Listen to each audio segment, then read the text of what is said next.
c'est l'histoire d'une étrange alchimie, d'une drôle de magie, d'un très vieux métier qui va vous être conté. Un savoir-faire de sorcier pour transformer l'air en musique.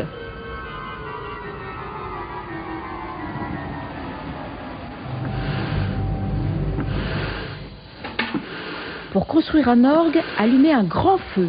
Tous les traités, ces vieux grimoires, commencent ainsi. Depuis le Moyen-Âge, ingrédients et éléments sont les mêmes. Il faut de l'air et du feu, du plomb et de l'étain. Un arbre et des moutons, un peu de chimie et des formules magiques, c'est-à-dire des mathématiques. Il est toujours un petit peu léger. Trop léger, le mélange qui frémit dans la marmite? Qu'on ajoute du plomb, un métal lourd et dense qui donnera à l'orgue un son riche et chaleureux.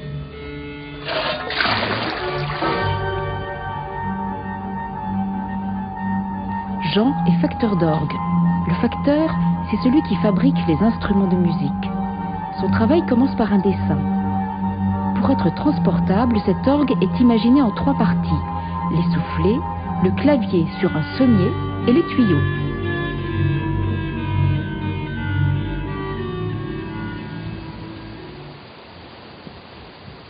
Pour faire un orgue, il faut du bois, comme pour beaucoup d'instruments de musique. Châtaignier, tilleul, ébène, buis, sapin, plusieurs arbres sont mis à contribution pour leur qualité particulière. Un bois pour le sommier, qui enfermera l'air, un autre pour les touches, où vont courir les doigts.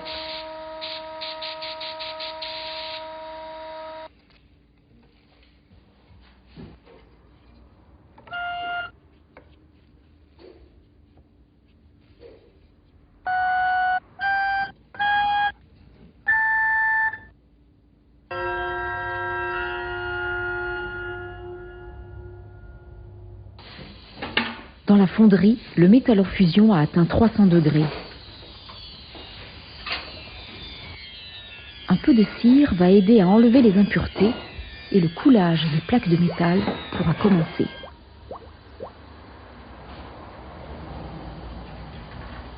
Le liquide est limpide comme l'eau, mais bien plus dense que le fer. Une seule louche de cet alliage pèse plus de 4 kilos.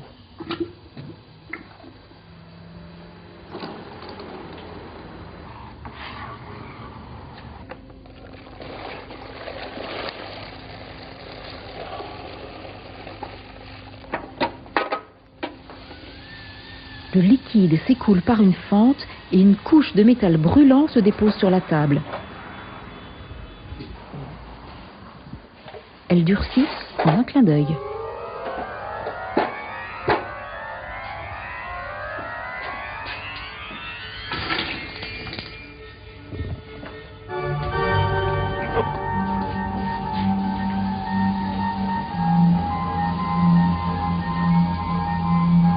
Allez, il faut des plaques pour près de 200 tuyaux.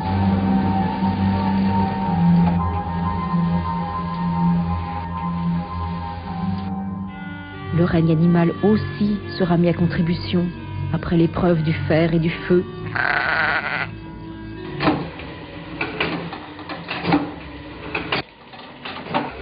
Les plaques de métal refroidies sont poncées, jusqu'à avoir l'épaisseur voulue, au millimètre près. Mais dès qu'elles brillent comme un miroir, elles sont badigeonnées d'un enduit à base de craie broyée pour les protéger. La plaque devient une page blanche, car après la chimie, voici venu le temps des mathématiques.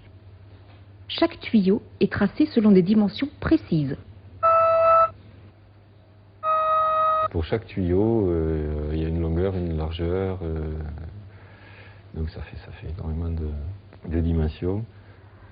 Allez, là je coupe un La, un Sol dièse et un Fa dièse. Les morceaux sont petits, les tuyaux seront aigus.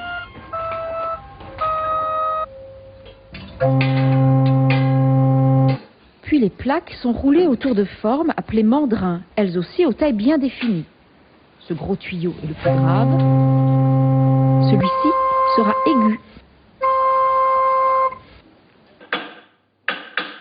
Un tuyau d'orgue, c'est comme un être vivant. Voici le corps, mais il lui faut aussi un pied et une bouche. Sinon, il ne se passe rien. sur le pied du tuyau, il faut alors souder un biseau. C'est un couvercle qui laisse passer l'air à travers une fente. On voit ici la lumière. Si on saute, il se passe rien. Et non, ce n'est pas un sifflet. Pour avoir un son, il faut coller le pied sur la bouche. Oui, l'orgue est un drôle d'animal.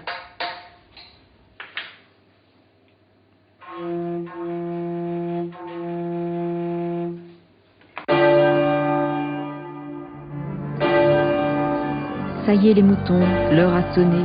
Sans une souple peau d'agneau, impossible de continuer.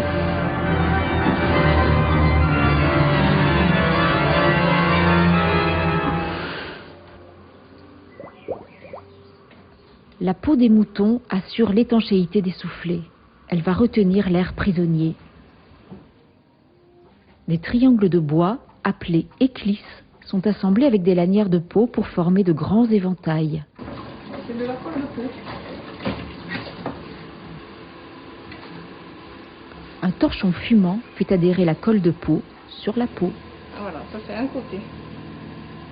Voilà, il y aura l'autre côté ici. Et la face, comme ça. Les 4 éventails terminés forment 2 soufflets. Ils créent le vent. L'air est envoyé sous le clavier dans une partie appelée sommier. En appuyant sur une touche, l'organiste libère l'air qui va monter dans les tuyaux. Les tuyaux, ils sont presque prêts. Le facteur installe les tuyaux sur un mannequin. C'est un orgue-machine qui sert à harmoniser les jeux.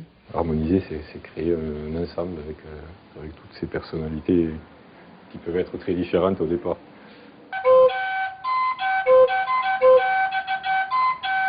Là, je peux taper un petit peu.